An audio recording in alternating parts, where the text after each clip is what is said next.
This is 7 News. Tonight, major crime police probe the discovery of bones at a demolition site in Woodlands. Skull. Just a skull. A family's heartache.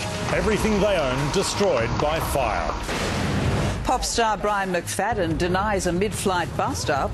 And I 100% did not smoke. And hundreds farewell the little boy whose legacy will help in the fight against cancer. From the studios of 7 Perth, Susannah Carr and Ardon. Good evening. Forensic police and the major crime squad are scouring a demolition site in the suburb of Woodlands this evening after bones were found there earlier today. It's the same suburb where more than 18 years ago a middle-aged woman went missing, a mystery that's never been solved. They were unearthed this morning during a home demolition. How deep is it? A couple of inches. Is it a couple of inches? Grant Taylor joins us from Woodlands. And Grant, this was a chance discovery. Well, Rick, you're right, it was a chance discovery. This property is being demolished to make way for a new home. If it wasn't for that redevelopment, well, these bones could have stayed buried here for many years to come, possibly decades. What I can tell you tonight is the man who lived at that property 19 years ago when Carrier Anderson Slater vanished is no longer alive. Any light he could have shed on this mystery, well, obviously his secrets have gone with him to the grave. If he had any, the property has, after his death, has been bought and sold many times, so a real mystery at the moment as to how the bones got there. I can also tell you that samples of the bones have been taken away for further examination by forensic anthropologists. As you can see behind me, forensic police are still here. We'll be working late into tonight. We're hoping later tonight we will get some definitive answers as to exactly what it was that was unearthed here later today. Sue? Thanks, Grant. A mother has told 7 News how she thought one of her sons had died in a fire that destroyed a family home near Mandurah. Penny Whittingham woke to the noise of smoke alarms as flames took hold of her home. Blake Johnson reports. 2 people have been killed and another seriously injured in a car crash at Gidgegannup this afternoon. Part of 2J Road is still closed to traffic tonight, with debris from the crash strewn across 50 metres. 2 people died at the scene. A third was cut from the wreckage and flown to Royal Perth Hospital in a serious condition. A police hunt is underway for a firebug after more than a dozen fires were lit in Perth's south.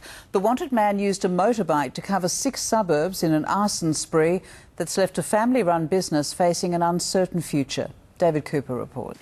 There are questions tonight over why a government department is shifting out of a rent-free building to one where it pays millions in rent. The government says it's all about consolidation and will ultimately save money. Jeff Parry reports. Hundreds of mourners gathered in the city today to say goodbye to a brave little boy. Elliot Parrish died in his parents' arms last week after a 16-month fight with brain cancer. Samantha Jolly was there. And coming up in 7 News, how Qantas is back in the money. Plus, Super Granny takes a bow.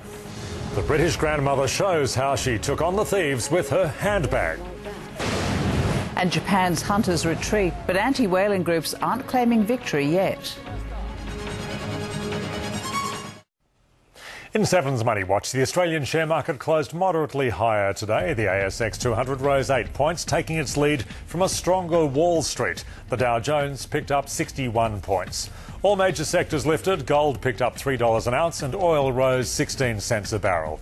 Mining giant BHP Billiton was up 5 cents, while Rio Tinto dumped 51. Energy stocks rose as the price of crude oil lifted overnight. Airline Virgin Blue nudged up 1 cent as the company announced it would increase the fuel surcharge for flights to the US and lift baggage charges. $1 Australian is buying more than 62 British pence. Qantas has posted a spectacular first half-year profit of more than $240 million. It's an impressive comeback from one of the worst downturns in aviation history and the engine explosion that cost the company $80 million. The Qantas Group earned a profit in the half of $417 million. But the airline has warned price hikes can't be ruled out. The blowout from the Queensland floods, Cyclone Yasi and threat of strike action threatening the bottom line. Labor MP John Quigley has launched an extraordinary broadside against WA's police. In a 25-minute address to Parliament this morning, he blasted the Commissioner and Deputy Commissioner over the Kevin Spratt lock-up taser case. Mr Quigley claimed the pair had vilified Mr Spratt after he was tasered 41 times, repeating misleading claims of junior officers. And don't tell us we haven't got the worst reputation in Australia when they go out and not only do this, but lie to the public about what they're doing. Police Minister Rob Johnson described the allegations as outrageous. Anti-whaling activists are refusing to give up their pursuit of the Japanese fleet despite Tokyo's announcement it's suspending the hunt. The Japanese government says harassment by the Sea Shepherd is putting the safety of its crews at risk.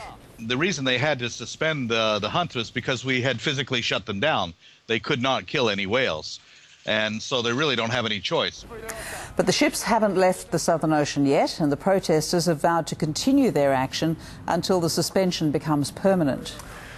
Now, the British grandmother who single-handedly tackled robbers in the street, walloping them with her handbag, says she's no caped crusader, but she will accept the title of Super Granny. The 71-year-old has given her first TV interview, saying she'll auction the famous handbag for charity.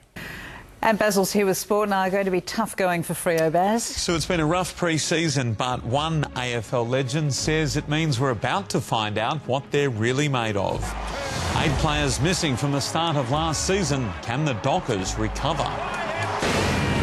And the Gunners Champions League stunner. Delights for Arsenal!